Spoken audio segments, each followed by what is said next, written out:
Greetings YouTube, this is Sixes, and welcome to the Kaiju Files, an Archetype Retrospective. You see, in YuGiOh there are typically 4 methods of monster removal, those being battle, effect destruction, returning, or badass removal. That was until tribute removal started to become more common. The original monsters which had this ability to summon themselves onto your opponent's side of the field by tributing their monsters were Lava Golem and Volcanic Queen. Both of these monsters acted as double-edged swords, as while they did remove your opponent's monsters and typically force your opponent to take damage, or in the case of Volcanic Queen, tribute additional monsters, they also prevented you from normal summoning or setting monsters during the turn they were summoned. And given their attack values, that could prove detrimental to you. Other examples of this would include Santa Claus, which gives them a 2500 defense monster, which you're encouraged to remove immediately due to the fact that if you don't, they're going to draw a card during the end phase. And then there is the Winged Dragon Wall, Sphere Mode, which can be given to your opponent by tributing 3 of their monsters. While this one removes the most monsters out of all of them, its main function is just to summon out Winged Dragon Wall easier. And again, it's a normal summon, so you're most likely not going to be able to summon that many other monsters that turn. Though admittedly, the ability of it to break an extra link is very useful. Now, these 4 monsters are effectively the spiritual predecessors to the Kaiju archetype. All of the members of this archetype are based upon different giant monsters from film, such as Godzilla, Mothra, or Gamora. And we shall look at these in the order of the attack value, starting with Zuzu, the star-destroying Kaiju. A level 10 light machine with 3300 attack and 2600 defense. Its effect states that it can be special from your hand to your opponent's side of the field in attack position by tributing 1 monster they control. And if your opponent controls a Kaiju monster, you can special summon this card from your hand to your side of the field in attack position. And each player can only control a single Kaiju monster on their side of the field. This effect is present on all of the Kaiju monsters, and therefore I shall be omitting it from the effects for the remainder of the video. Now, YuGiOh's unique effect is a quick effect that allows it to, by removing 3 Kaiju counters from anywhere on the field, negate an effect that targets a single card, and then you can destroy 1 card on the field. This means that any single targeting cards, such as the Forbidden cards, Tornado Dragon, or even Card by the Grave, given how YuGiOh doesn't specify the targeted card has to be on the field, can be negated by this, and then you get the additional benefit of destroying a card. So, not too bad, just rather situational, as they can just get around it through other means. Next up is Thunder King, the Lightning Strike Kaiju. This is a level 9 light thunder monster with 3300 attack and 2100 defense. And its unique effect is that by removing 3 Kaiju counters from anywhere on the field, you can prevent your opponent from activating any cards or effects for the remaining of the turn. And this monster can now make up to 3 attacks on monsters during the battle phase. So this is a 3300 attack monster with a built-in anti-magic arrows effect, which can attack up to 3 times without even restricting your other monsters from attacking. I'd say that's pretty impressive. And next is Dogu, the Mad Flame Kaiju. This is a level 8 fire dinosaur monster with 3000 attack and 1200 defense. Its unique effect is that once per turn you can remove 3 Kaiju counters from anywhere on the field in order to destroy all monsters your opponent controls, but it cannot attack this turn. So basically it's a Raigeki on a 3k body that is also a trade-in target. That's all I need to say about this card. Only downside is that you lose your attack. And guess what? There's cards in the archetype that can get around that. Next up is Radiant, the multi-dimensional Kaiju. This is a level 7 Dark Fiend with 2800 attack and 2500 defense, which once per turn can remove 2 Kaiju counters in order to summon a Radiant token which features the same stats as Radiant itself, with the exception of having 0 defense as opposed to 2500, and also has the restriction that it cannot be used for synchro summons. But it can be used as a material for anything else. Well, except for X-Rays, given that it is still a token.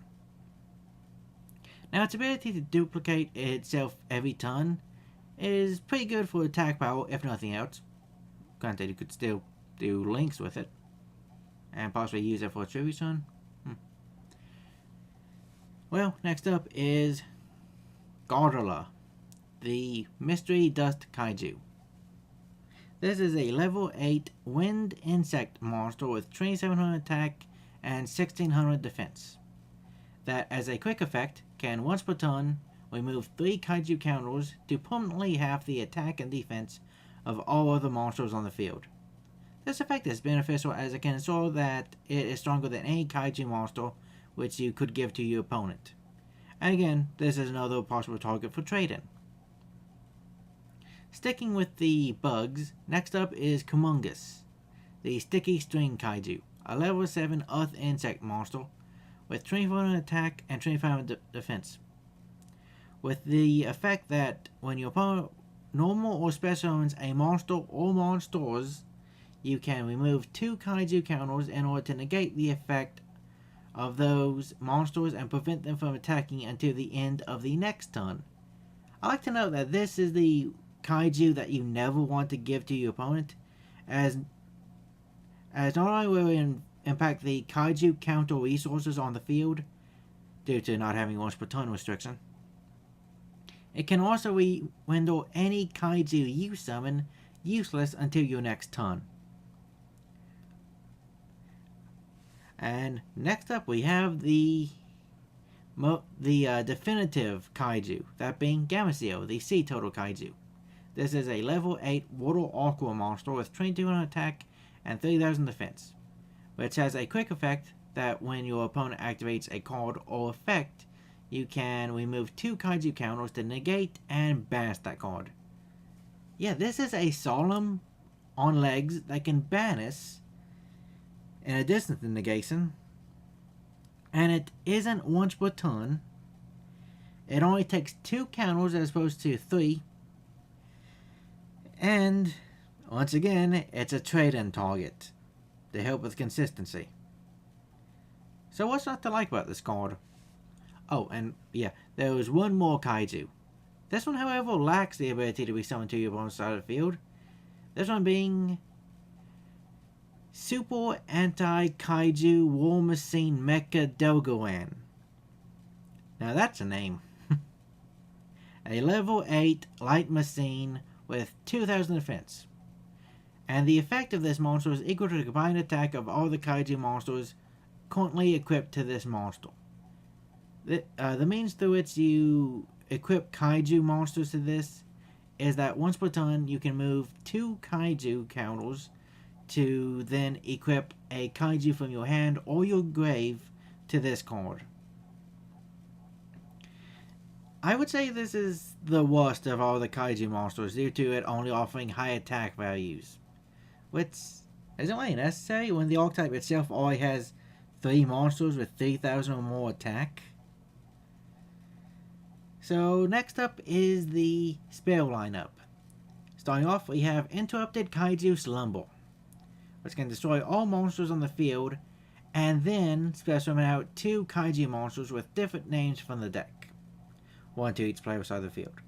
These monsters are incapable of changing their battle positions, and they must attack.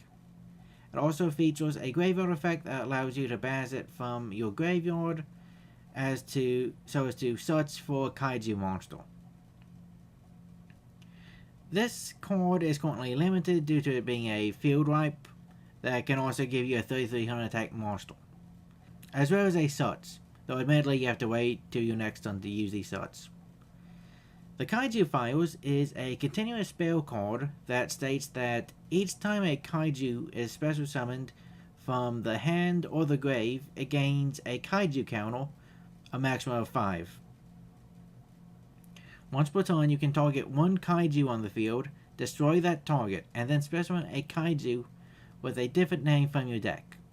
Also, if this card has 3 or more Kaiju counters on it, you can send it to the graveyard in order to search out one Kaiju spell or trap card from your deck, except for itself. So basically, you just have 2 options when it comes to the search. The ability to swap a Kaiju on the field with one in the deck is very useful, as it can either give your opponent a weaker Kaiju than the one you initially summoned from your hand, or you can switch a Dogu in, which has destroyed your opponent's monsters, with one such as YuGiOh so that you can still attack. The last spell card is the field spell, Kaiju Waterfront. This card gains 1 Kaiju counter each time a card or cards is sent from the field to the graveyard. It can hold a maximum of 5 counters on it. Once per turn, if it has 3 or more Kaiju counters on it, you can search out one Kaiju monster. Additionally, you can remove 1 counter from this card if it were to be destroyed by a card effect. It's easy counter generation, it adds consistency, and even has built-in protection. As far as field spells go, it's perfect. And finally, we have the sole trap card of the archetype, Kaiju Capsule Mission. This continuous trap card states that once per turn, if it has less than 3 Kaiju counters, you can switch a Kaiju monster on the field to face down defense position. Then this card gains a counter. It can hold a maximum of 3. Also, if this card is destroyed by your opponent's card effect, you can draw 2 cards. With its Book of Moon effect, monsters such as Dogu and Thunder King become much easier to attack over, and the restriction of having less than 3 Kaiju counters isn't an issue given how the Kaiju monsters remove these counters to use their effects. The fact that it's a trap card isn't an issue either, due to how you benefit from its destruction.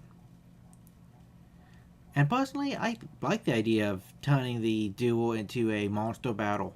The issue, however, is that there's so many conditions, that being tribute a monster your opponent controls, gets around pretty much every single boss monster in the game. Apocalypse Fort Towers, Masterpiece, and Hazy Flame Basilitrix, just to name some examples. And unlike Lava Golem, Volcanic Queen, or Winged Dragon War's Field Mode, they don't even take away your normal summons. Meaning you can just use a Kaiju to get over a monster that is immune, such as Metaltron 7. And then you can just destroy the Kaiju, which is very much susceptible to card destruction. And that's part of the reason Gamma Seal is the most played, because it has the lowest attack and easiest to win over. So, admittedly, you would think it would be played the most due to it being a solemn.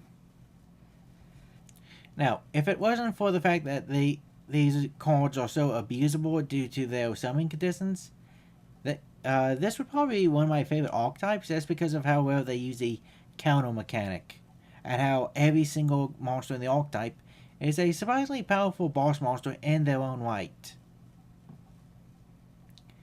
I just wish that they had a little bit more foresight when they were designing these, so that they would be a little bit more balanced.